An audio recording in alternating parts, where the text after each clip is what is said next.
الحمد للہ الکبیر المتعال۔ ہر قسم کی تعریف اللہ کے لیے ہے، وہ عظیم اور بلند ہے، صاحب جلال و اکرام اور صاحب کمال ہے، صبح و شام حمد کا سزاوار ہے، اس کا حکم فیصلہ اور حکمت ہے، اور اس سے رضامند ہونا امن اور رحمت ہے۔ وہ اپنے علم سے فیصلہ کرتا اور اپنی بردباری سے معاف کرتا ہے۔ اس کے ہر لینے اور دینے پر ہم اس کی حمد بیان کرتے ہیں، اور اس کے آزمانے اور عافیت دینے پر اس کی حمد بیان کرتے ہیں۔ صرف اسی کے لیے حمد ہے کہ اس نے ہمیں نہ مردہ بنایا اور نہ بیمار، اور نہ ہماری رگوں کو کوئی تکلیف پہنچی، نہ ہماری جڑ کٹی، نہ ہم اپنے دین سے پھرے، نہ اپنے رب کے منکر ہوئے اور نہ اپنے ایمان سے گھبرائے، اور نہ ہم قبل کی امتوں کی مانند عذاب دیے گئے۔ ہم اس کی حمد بیان کرتے ہیں کہ اس نے ہمیں اپنا مطیع و فرما بردار بندہ بنایا، اس پر ہماری کوئی حجت نہیں، اور سوائے اس کے دیے ہوئے کسی چیز کو پانے کی کوئی طاقت ہم نہیں رکھتے، نہ ہم کسی چیز سے بچ سکتے ہیں سوائے اس کے جس سے وہ بچائے۔ ہم اس کی آزمائش پر اس کی اسی طرح حمد بیان کرتے ہیں جس طرح اس کی نعمتوں پر کرتے ہیں۔ اس کے لیے زمین و آسمان کے برابر حمد ہے، اہل مجد و ثنا کے جتنی وہ چاہے اتنی حمد ہے۔ یہ سب سے حق بات ہے جو بندے نے کہی، اور ہم سب اس کے بندے ہیں۔ جو وہ عطا کرے اس سے روکنے والا کوئی نہیں، اور جس سے وہ محروم کرے اسے دینے والا کوئی نہیں، اور اس کے مقابلے کسی کی کچھ نہیں چلتی۔ ہم اس سے اس کی مغفرت طلب کرتے ہیں جس کا اس کے علم نے احاطہ کیا ہے اور جسے اس نے اپنی کتاب میں لکھ رکھا ہے، ایسا علم جو قاصر نہیں، اور ایسی کتاب جو کسی چیز کو چھوڑنے والی نہیں۔ اور میں گواہی دیتا ہوں کہ اللہ کے سوا کوئی معبود برحق نہیں، وہ ایک ہے، اس کا کوئی شریک نہیں، اور میں گواہی دیتا ہوں کہ محمد اللہ کے بندہ اور اس کے رسول ہیں۔ دو ایسی گواہیاں جو قول و عمل کو اٹھاتی ہیں، اور جس پلڑے میں رکھی جاتی ہیں وہ ہلکا نہیں پڑتا، اور جس پلڑے سے اٹھائی جاتی ہیں وہ بھاری نہیں ہوتا۔ درود و سلام نازل ہو آپ پر، آپ کی طیب و طاہر آل پر، مومنوں کی مائیں آپ کی بیویوں پر، روشن و بابرکت آپ کے اصحاب پر، اور جو درست طریقے سے ان کی پیروی کریں ان پر تا قیامت، اور بہت زیادہ سلامتی ہو۔ اما بعد لوگوں، میں آپ کو اور خود کو بندوں کے رب اللہ کے تقوی کی وصیت کرتا ہوں۔ تقوی دل کے لیے ستون ہے اور ثابت قدمی کے لیے کھمبا ہے، اس سے کبھی کوئی مسلم بے نیاز نہیں ہو سکتا۔ تقوی مسلمان کا نور، اس کا دوست، اور قیامت کے دن کے لیے اس کا توشہ ہے۔ اللہ تعالیٰ کا فرمان ہے، تم میں سے ہر ایک وہاں ضرور وارد ہونے والا ہے۔ یہ تیرے پروردگار کے ذمے قطعی فیصل شدہ امر ہے۔ پھر ہم پرہیزگاروں کو تو بچا لیں گے اور نافرمانوں کو اسی میں گھٹنوں کے بل گرا ہوا چھوڑ دیں گے۔ مسلمانوں، آپ پر بابرکت ماہ رمضان اپنے وقت پر سایہ فگن ہو چکا ہے، اس سے تاخیر نہیں ہوئی ہے اور نہیں اس کے زمانے کا وقت کوتاہ ہوا ہے۔ تمہارے پاس مہمان اپنی شکل و صورت میں آ چکا ہے، لیکن اس مہمان کے استقبال کرنے والوں کا حال آج ایسا نہیں ہے جیسا پہلے تھا۔ یہ مہمان آج ان کے پاس اس بڑی آفت و بلا کے بیچ آیا ہے جس نے ان کی خوشگواری کو گدلا کر دیا ہے، ان کے خوف کو بڑھا دیا ہے، ان کے اوپر اضطراب و غم کے بادل چھا گئے ہیں اور ان کے دلوں کو اپنے قبضے میں لے لیا ہے، یہاں تک کہ وہ ایسے ہو گئے ہیں جیسے ان کے سروں پر چڑیا بیٹھی ہو۔ یہ مہمان ان کے پاس اس حالت میں آیا ہے جسے بڑوں نے پہلے نہیں دیکھا اور جس کے بارے میں چھوٹوں نے سنا نہیں تھا۔ ایک ایسی وبائی مصیبت ہے جو ان کے اور ان کی مانوس عبادت، کام، معیشت اور سفر و حضر کے بیچ حائل ہے۔ یہ مہینہ ان کے پاس اس وقت آیا ہے جب وہ اپنے آنسوؤں کے پوچھنے، اپنی پراگندگی کو سنوارنے، اپنی قوت کے اکٹھا کرنے، بند چیزوں کو کھولنے، گرے ہوئے کو اٹھانے، منتشر کو جمع کرنے اور کٹے ہوئے کو جوڑنے کے بہت زیادہ حاجت مند ہیں۔ وہ اپنے اس مہینے کے مہمان کی طرف دیکھ رہے ہیں اور حالت یہ ہے کہ جیسے وہ شعلوں سے زیادہ گرم کسی چیز پر ہوں، تاکہ وہ اس مہینہ کو ذکر، عبادت، صدقہ اور توبہ کا مہینہ بنا لیں۔ وہ اپنے رب سے باصرار دعا کر رہے ہیں کہ اللہ اس کے ذریعے مصیبت کو اٹھا لے اور جو انہوں نے کھویا ہے اس کا نعم البدل عطا کر دے، اور انہیں جو مصیبت پہنچی ہے اسے ان کے لیے پاکی اور درجات میں بلندی کا ذریعہ بنا دے، اور آنے والی دنیاوی زندگی میں جو کچھ آگے پیچھے ہونا ہے اس کے لیے عبرت و نصیحت بنا دے، اور جو وہ لیں گے اور چھوڑیں گے اس کے لیے نصیحت بنا دے۔ وہ مومن کے حال کو ذہن میں رکھ رہے ہیں کہ اگر اسے خوشحالی پہنچے تو شکر ادا کرتا ہے اور یہ اس کے لیے خیر ہوتا ہے، اور اگر تنگی پہنچے تو صبر کرتا ہے اور یہ اس کے لیے خیر ہوتا ہے، تاکہ اس کے بعد وہ خوشخبری اللہ کی طرف سے رحمت اور ہدایت سے ہمکنار ہوں۔ اللہ تعالیٰ کا فرمان ہے، اور ان صبر کرنے والوں کو خوشخبری دے دیجئے جنہیں جب کوئی مصیبت آتی ہے تو کہہ دیا کرتے ہیں کہ ہم تو خود اللہ تعالیٰ کی ملکیت ہیں اور ہم اسی کی طرف لوٹنے والے ہیں، ان پر ان کے رب کی نوازشیں اور رحمتیں ہیں، اور یہی لوگ ہدایت یافتہ ہیں۔ امام ابن قیم رحمہ اللہ فرماتے ہیں، دل میں پراگندگی ہوتی ہے جسے صرف اللہ کے حضور توجہ اور اقبال سے ہی سنوارا جا سکتا ہے، اور اس میں وحشت پائی جاتی ہے جسے صرف خلوت میں اللہ کا انس ہی زائل کر سکتا ہے، اور اس پر حزن و ملال ہوتا ہے جسے اس کی معرفت اور اس کے ساتھ سچے برتاؤ کی خوشی ہی ختم کر سکتی ہے، اور اس میں بے چینی پائی جاتی ہے جسے صرف اللہ کے حضور جا کر اور اس کی پناہ لے کر ہی چین و سکون میں بدلا جا سکتا ہے۔ امام ابن قیم رحمہ اللہ کی بات ختم ہوئی۔ ہم اللہ کی خوب پاکیزہ حمد بیان کرتے ہیں کہ اس نے جو کچھ نازل کیا اسے ہماری دین میں مصیبت نہ بنایا، اس لیے کہ تمام مصیبتوں کو جھیلا جا سکتا ہے سوائے اس مصیبت کے جو دین میں ہو، اور حدیث میں آیا ہے کہ اللہ کے نبی صلی اللہ علیہ وسلم کی دعاؤں میں سے یہ دعا بھی تھی، اللہ میری مصیبت میرے دین میں نہ بنا۔ اسے طبرانی وغیرہ نے روایت کیا ہے۔ ہاں اے مسلمانوں، ہم اللہ کی حمد بیان کرتے ہیں کہ اس نے اس وبا کو ہمارے دین، عبادت اور اخلاق میں نہیں رکھا۔ جہاں تک مال کی بات ہے تو مال تو آنے جانے والی چیز ہے، اور اللہ جس کے لیے اپنے بندوں میں سے چاہتا ہے رزق کو کشادہ کرتا ہے اور تنگ کرتا ہے، اور جہاں تک صحت کی بات ہے تو صحت کبھی اچھی رہتی ہے اور کبھی بگڑ جاتی ہے۔ انسان کو صحت کے سلسلے میں مسائل کا سامنا رہتا ہی ہے۔ جو زندگی گزارے گا وہ مصیبت سے خالی نہیں رہ سکتا، اور بہت کم ایسا ہوتا ہے کہ وہ عجیب و غریب چیزوں سے دور رہے، اس لیے کہ ہر وہ چیز جو ایذا پہنچاتی ہے گرچہ کہ کم ہو دردناک ہوتی ہے، اور رات اس پر کتنی دراز ہوتی ہے جو سوتا نہیں۔ اور آپ صلی اللہ علیہ وسلم نے ارشاد فرمایا، جو کوئی تکان، مرض، غم، پریشانی، اذیت اور دکھ مسلمان کو پہنچتا ہے، یہاں تک کہ اگر کوئی کانٹا بھی چبھتا ہے تو اللہ اس کے ذریعے اس کے گناہوں میں سے مٹا دیتا ہے۔ متفق علیہ۔ اللہ کے بندو، یہ بڑی بلا جو آج ہماری دنیا پر نازل ہوئی ہے اسے صرف اور صرف برائی ہی مت سمجھیے، بلکہ اس کے اندر ہمارے لیے بہت سی عبرتیں اور اسباق ہیں۔ اس وبا سے پہلے ہم یہ سبق نہیں سیکھ سکتے تھے، باوجود ہمارے اس ایمان کے کہ ہمارے آقا اللہ نے ہمیں دیا زیادہ ہے اور لیا کم ہے۔ اس وبا نے جو چیزیں سکھائی ہیں ان میں سے معاشروں کی سلامتی میں آگہی کا اثر ہے، اس لیے کہ اگر تصرفات میں آگہی کو محتم بالشان کر لیں تو ہم ناگہانی حادثات و مصائب کے ساتھ تعامل میں انشاءاللہ ناکام نہیں ہوں گے، اس لیے کہ آگہی کے ذریعے ہی ہم میں سے ایک جانتا ہے کہ کب نگاہ اٹھانی ہے اور کب گرانی ہے، اور اسی کے ذریعے وہ جانتا ہے کہ خطروں کو واقع ہونے سے پہلے دفع کرنے کی مصلحت کیا ہے، اور یہ کہ خطروں کے وقوع سے پہلے انہیں دفع کر دینا ان کے وقوع کے بعد رفع کرنے سے بہت بہتر ہے۔ پتہ چلا کہ جو اپنی آگہی میں توفیق یاب ہو وہ اپنے احتیاط میں توفیق یاب ہوگا، اور بحرانوں کے بین السطور کو بہتر طریقے سے پڑھ سکے گا، اور پھر اس کی تدبیر میں کامیاب ہو سکے گا، اور اس سے کم زخم اور نقصان کے ساتھ نکل سکے گا۔ اس لیے کہ آگہی اور احتیاط صرف سننے اور دیکھنے سے آگے کی چیز ہیں، اس لیے کہ ہر وہ آدمی جو دیکھتا ہے ضروری نہیں کہ وہ دیکھ رہی چیز کی آگہی بھی رکھتا اور اس سے بچتا بھی ہے، اور نہیں ہر سننے والا ایسا ہوتا ہے۔ اس وبا نے ہمیں جو چیزیں سکھائی ہیں ان میں سے یہ بھی ہے کہ انسان در حقیقت بہت سی زیب و زینت کے سامانوں کے بغیر بھی جی سکتا ہے جنہیں وہ ضروری سمجھتا تھا، اور یہ کو اپنی زندگی میں بچا کر رکھنے کے مفہوم اور اپنی کمائی میں بہتر تصرف سے بڑی غفلت میں تھا۔ اللہ کے بندو، اس میں کوئی تعجب نہیں کہ اس جیسی وبا اسے غفلت سے بیدار کرے گی، اور وہ اپنے آنے والے دنوں میں بچا کر رکھنے کے مفہوم کے مطابق عمل کرے گا، اپنی کمائی سے کچھ بچا کر رکھے گا تاکہ وہ مستقبل کے بوجھ کو ہلکا کر سکے، مبادا کوئی ناگہانی مصیبت اس کے دروازے پر دستک نہ دے یا اس کے گھر کے قریب وارد نہ ہو جائے۔ اور اس میں کوئی شک نہیں کہ اس کے اندر حسن تصرف پایا جاتا ہے، اور رزق کی تدبیر میں مہارت اور اپنے خزانہ کو صحیح سم دینے کی تمیز ہوتی ہے، جس سے وہ اپنی ان ضرورتوں، حاجتوں اور زیب و زینت کی چیزوں کے بیچ فرق کر پاتا ہے جن سے وقتاً فوقتاً اس کا سامنا ہوتا رہتا ہے۔ اس لیے کہ انسان کی معیشت کا معاملہ تب تک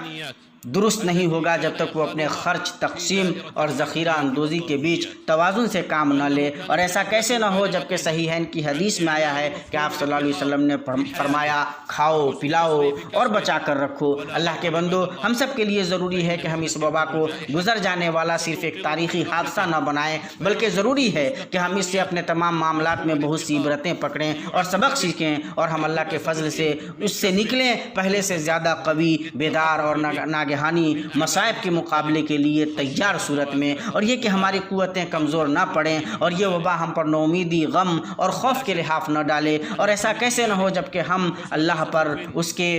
فرشتوں پر، اس کی کتابوں پر، اس کے رسولوں پر، یوم آخرت پر اور تقدیر کی خیر و شر ہونے پر ایمان رکھتے ہیں۔ اللہ تعالیٰ نے امت مسلمہ کو اس خصوصیت سے نوازا ہے کہ اس کی عادت میں سے یہ ہے کہ یہ بحرانوں سے نکلتی ہے پہلے سے زیادہ طاقتور اور بیدار ہو کر، کیونکہ یہ اللہ کی طرف سے آزمائش ہے کہ آپ اس کی عظیم قدرت میں غور کریں تاکہ اس کی کما حقہ قدر کر سکیں، اور یہ پیغام ہے کہ فرار اختیار کرنے والے کے لیے کہ وہ لوٹ آئے، گناہ گار کے لیے کہ وہ توبہ کر لے، نافرمان کے لیے کہ وہ فرما برداری اختیار کر لے، اسراف کرنے والے کے لیے کہ وہ میانہ روی سے کام لے، اور پرتعیش زندگی کے لیے کہ وہ کھردری زندگی اپنا لے، اور اس کے علاوہ حکمت نہیں دیکھے گا مگر وہی دل جسے حرص نے تفکر سے، دور دراز آرزوؤں نے محاسبے سے، اور گھمنڈ نے اس ذات کے سامنے تواضع اختیار کرنے سے روک دیا ہو جس کے ہاتھ میں ہر ایک چیز کی ملکیت ہے اور جو پناہ دیتا ہے اور جس کے مقابلے میں کوئی پناہ نہیں دیا جاتا۔ اور ہم اللہ جل شانہ کی حمد بیان کرتے ہیں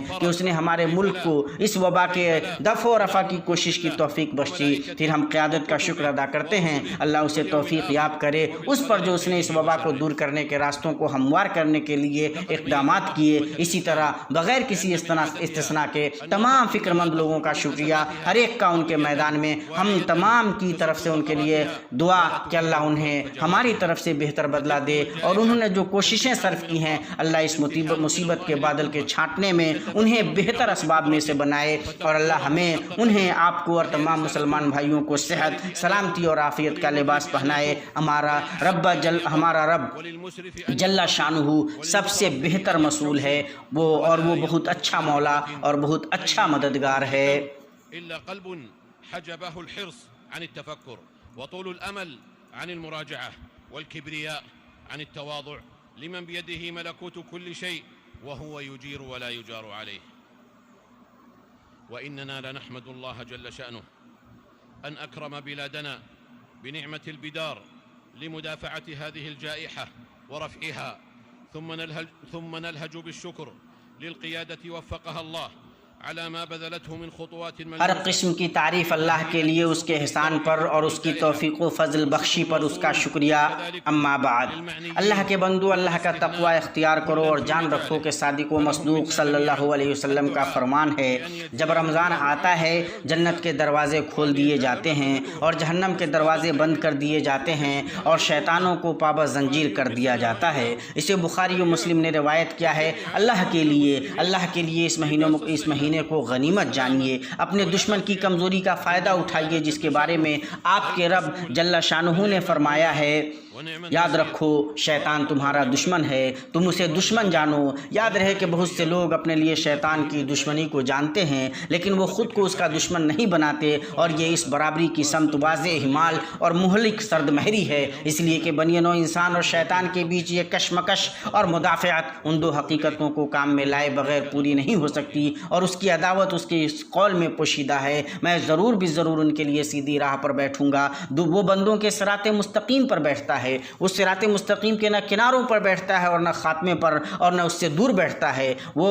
ان کے سامنے بیٹھ کر انہیں روکنے پر ہی بس نہیں کرتا بلکہ وہ ان کے لیے ہر سمت میں بیٹھتا ہے۔ اللہ کا فرمان ہے، پھر ان پر حملہ کروں گا، ان کے آگے سے بھی اور ان کے پیچھے سے بھی، اور ان کی دائنی جانب سے بھی اور ان کی بائیں جانب سے بھی، اور آپ ان میں سے اکثر کو شکر گزار نہ پائیے گا۔ پتہ چلا کہ جب تک مسلمان کا دل زندگی کے ساتھ دھڑک رہا ہے تب تک وہ شیطان کے ساتھ جنگ میں ہے، اور اس لڑائی کی کوئی گرد نہیں بیٹھتی بلکہ یہ انسان اور شیطان کے بیچ مقابلہ آرائی ہے،